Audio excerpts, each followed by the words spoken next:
नागपूरला आलो मोबाईलवरच्या समोर आहे मोबाईल खाली करा मोबाईल. रेशीम बागमध्ये कॅमेरा मागे विजय भाऊ आल्यानंतर एक राष्ट्रप्रेमाची प्रेरणा मिळते, ऊर्जा मिळते आणि मग ते घेऊन पुढे लोकसेवेचं जनसेवेचं बळ मिळतं. तर म्हणजे सरसंघचालक डॉक्टर मोहन भागवत साहेब हे कडवट राष्ट्रप्रेमी देशभक्त आणि देशाला दिशा देणारं खऱ्या अर्थाने एक मोठं व्यक्तिमत्व सरसंघचालक म्हणून नेहमी मार्गदर्शन करत असतात आणि त्यामुळे आमच्यासारख्या कार्यकर्त्याला नेहमी प्रेरणा मिळत असते आणि समाजसेवेचं बळही मिळत असते. खरं म्हणजे 100 वर्षापूर्वी परमपूज्य डॉक्टर केशव बळीराम हेडगेवार यांनी संघाची स्थापना इथं केली. हे देखील मोठी अचिव्हमेंट आहे. खरं म्हणजे नागपूर ही फक्त उपराजधानी नाही आहे, तर या ठिकाणी राष्ट्रीय स्वयंसेवक संघाची जन्मभूमी देखील आहे आणि म्हणून इथं येणारा प्रत्येक कार्यकर्ता जात भाषा प्रांत याच्या पलीकडे जाऊन राष्ट्रप्रेमाची शिकवण इथून घेऊन जातो आणि देशसेवा करतो. 100 वर्ष एखादी संघटना निरपेक्ष भावनेने काम करत असते. कुठलीही प्रसिद्धीपासून अलिप्त राहून कुठल्याही अपेक्षा न ठेवता 100 वर्ष काम करणं हे देखील एक ऐतिहासिक बाब आहे. आणि आपत्ती संकट असतं जेव्हा आम्ही देखील शिवसेना तिकडे पोहोचते, तिकडे RSSचे कार्यकर्ते देखील आपत्ती आणि संकटामध्ये निरपेक्ष भावनेने काम करत असतात. खरं म्हणजे एक लोकाभिमुख आणि राष्ट्रप्रेम आणि देशप्रेम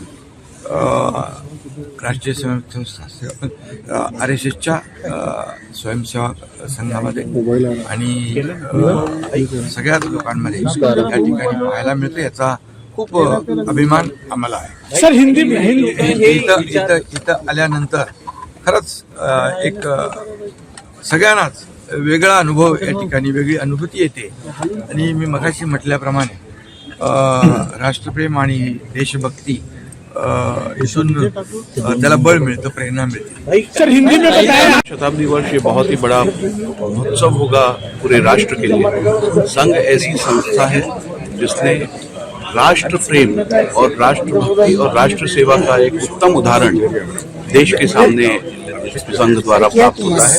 सभी जो नौजवान है, यूथ है इस देश में, उन्हें आगे चलकर उनसे क्या अभिप्रेत है, उनसे क्या अपेक्षित है, ये संघ द्वारा सभी को प्राप्त होता है. अधिवेशन में कई वर्षों से एक परिपाठ रहा है कि अधिवेशन के समय एक दिन यहाँ के नई राष्ट्रभक्ति की ऊर्जा के साथ फिर वर्षभर काम करने का संकल्प लिया जाता है.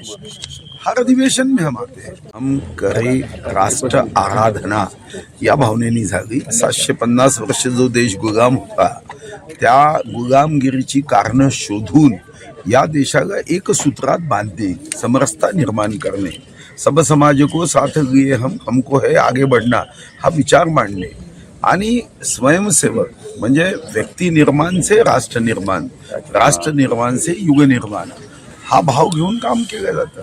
हजारो प्रचारक आपलं जीवन देशासाठी अर्पण करतात.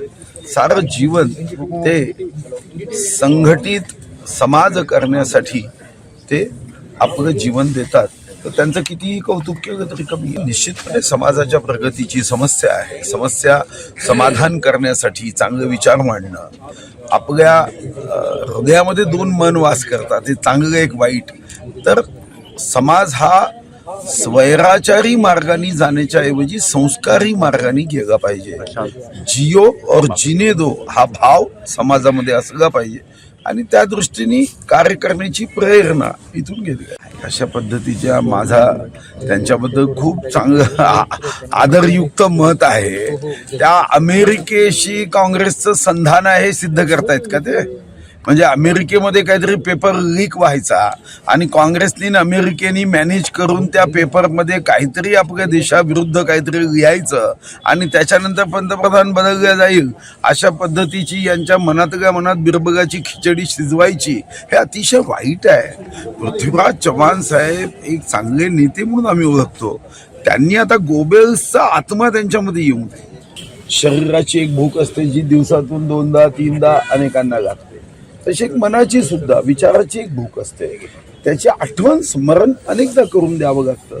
तर दर वर्षात एकदा सन्माननीय आमदार ज्यांचा या देशावर प्रेम असून प्रणाम करो इस धरती को जिसने हमको जन्म दिया, मी काहीतरी देणं लागतो असा विचार करणारे जे लोक आहेत ते इथं वर्षातून एकदा येतात, ऊर्जा घेतात आणि पुन्हा वर्षभर उत्तमातली उत्तम सेवा जनतेला देण्याचा प्रयत्न करतात.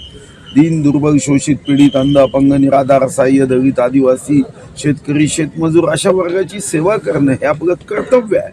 ती कर्तव्य भावना इथून घेऊन ही एक महायुती आहे आणि महायुतीमधल्या सर्व पक्षांनी आम्ही जो विचार धारण केला तोच केला पाहिजे असा दुराग्रह आम्हाला करता येत नाही. मग अन्यथा स्वतंत्र पक्ष का ठेवायचा? दोन्ही कंपन्यांच्या संदर्भामध्ये जे दोन्ही पक्ष आहे त्या दोन्ही पक्षाचं स्वतःच एक अस्तित्व आहे, स्वतःचा विचार आहे. त्यांना आमचा आग्रह असूच शकत नाही. हा आग्रह जे साधारणतः या ठिकाणी संघ विचारावर विश्वास ठेवून या विचारावर आपली कृती करण्याचा प्रयत्न करतात, असा संकल्प घेतात, त्यांच्यासाठी ते आले नाहीत ते आमचा पक्षाचा भाग नाही. निश्चित आम्ही दरवर्षी अधिवेशनात सर्वच आमदार, सर्व मंत्री, मुख्यमंत्री, उपमुख्यमंत्री सगळे इथे येऊन स्मृतीस्थळाचे दर्शन घेतो, गुरुजींचा आशीर्वाद घेतो आणि इथनं एक नवीन ऊर्जा, नवीन काम करण्याची, लोकसेवाची एक ऊर्जा घेऊन इथनं आम्ही जातो आणि पुढच्या वर्षभर आम्ही सामान्य नागरिकांसाठी काम करतो. आज मला वाटतं नुसतं दर्शनासाठी सगळे इथे आलेले आहे, कोणताही बौद्धिक वर्ग इथे घेण्यात आले नाही, याच्या आधी घेण्यात आलेला होता आणि दरवर्षीच किंवा दर 6 महिन्यात बौद्धिक वर्ग घेण्यात येतं, सगळ्यांना मार्गदर्शन करण्यात येतं, लोकसेवा कशी काय भावनेने करायची त्या सगळ्या गोष्टीचं मार्गदर्शन आम्हाला मिळत असतं आणि त्याच भावनेने आम्ही काम करत असतो. आज मला वाटतं भारतीय जनता पार्टीने शिवसेनेच्याच आमदारांना निमंत्रण होतं,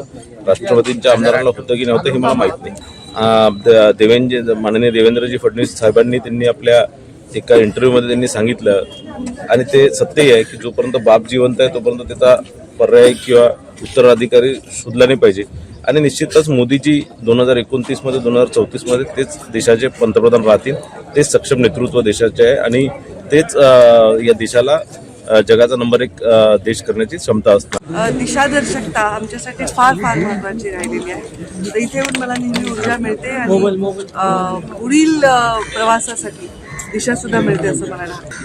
ह्याच्यामध्ये आपापल्या विचार आणि संस्कारांचा चॉईस आहे, पण ते आले नाहीत याची कल्पना नाही. मला वाटतं येतील, अजून काही येणारच नाही. मला असं वाटतं की प्रत्येक विषय हा आपला स्वतःचा असतो, मग तो संघटनेचा विचार बनतो आणि मग तो एक अत्यंत जगाला व्यापणारा विचार बनतो आणि वसुधैव कुटुंबकम या विचाराने आम्ही पुढे जात आहोत. त्यामुळे याच्यामध्ये कोणीच वर्ज नाही, सर्व त्याच्यामध्ये आले. मोहनजी भागवत यांचे पण विचार आपण ऐकले असेल तर ते सर्व समावेशकच बोलतात. त्यांनी कितीतरी आता आव आणला तर त्या विचाराला ते आता कॅच करू शकणार नाही आणि ज्यांनी हे विचार विसरले त्यांचे हाल आता तुम्ही ह्या निवडणुकीमध्ये पाहिले. आताही त्यांची आता मानसिकता ती बदलत नाही. अहंकार त्यांना जे आला होता त्या अहंकारापायी ते डुबलेले आहेत. इतरांच्या दारोदारीत जाऊन आमच्याशी युती करा म्हणण्याचे वेळ त्यांच्यावर येतो. म्हणजे एकेकाळी आता महाराष्ट्राचा सर्वात मोठा होणारा पक्ष आता सर्वात छोटा व्हायला लागलेला आहे आणि या महानगरपालिकेच्या निवडणुकीनंतर त्याचं अस्तित्व कुठे असेल हे शोधावं लागेल. आता तुम्हाला ह्या 29 महानगरपालिका एकत्रितपणे निवडणुका होणार आहेत. ज्या नागपूर आणि चंद्रपूरबद्दलचा निर्णय त्याचा आलेला आहे म्हणून हे जॉईंटलीच होणार आहेत. आता हे 2 महानगरपालिका वेगळे लढणार म्हणजे वेगळं होणार नाही. 29च्या निवडणूक आता होती.